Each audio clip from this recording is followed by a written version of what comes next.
Now to a local man's triumph over tragedy. Can you believe it's been 12 years since this nightmare, the nightclub tragedy in Rhode Island? 100 people died in that fire. And for more than 200 survivors, life changed in an instant. For one man, a new life has emerged after making a difficult choice. As the night team's Kimberly Bookman shows us now, that decision is leading to a celebration. Planning a first birthday party is something this Lakeville dad never expected to be doing at this point in his life. His future uncertain after attending a concert at the station nightclub back in 2003. Well, they started to play. They lit those sparklers that were in the back of the stage, and I saw a flame and knew that that couldn't possibly be part of the show.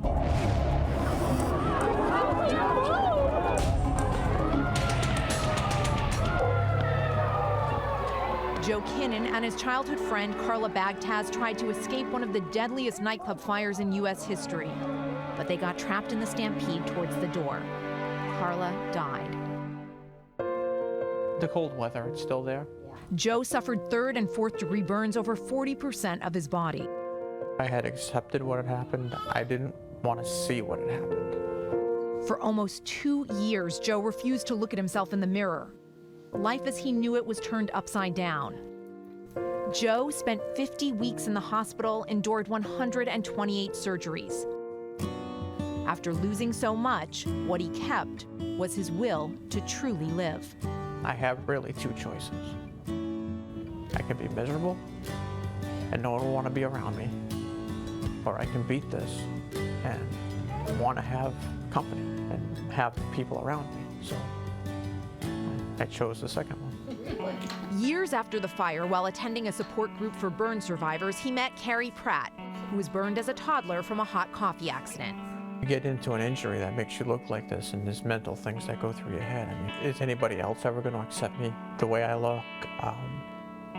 Is a relationship a possibility? It was.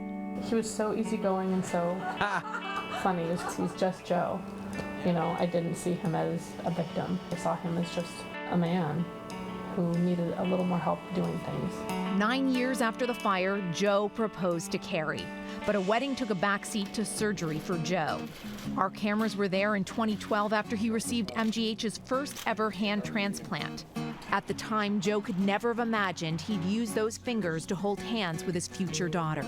I was told that kids really weren't an option. But last April, he and Carrie welcomed Hadley Kinan. Continually healing, it seems Joe has a newfound joy to his life. What do you hope for when you look in your crystal ball towards the future? Just health. Health and as much time as possible. Joe and Carrie met at the Phoenix Society's annual International Burn Convention. On a monthly basis, Joe gets help through Spalding Rehab's Burn Survivors of New England support group, as well as from his 24-year-old daughter from a previous relationship. For more information on these resources, check our website, WHDH.com. Kimberly Bookman, 7 News, Night Team.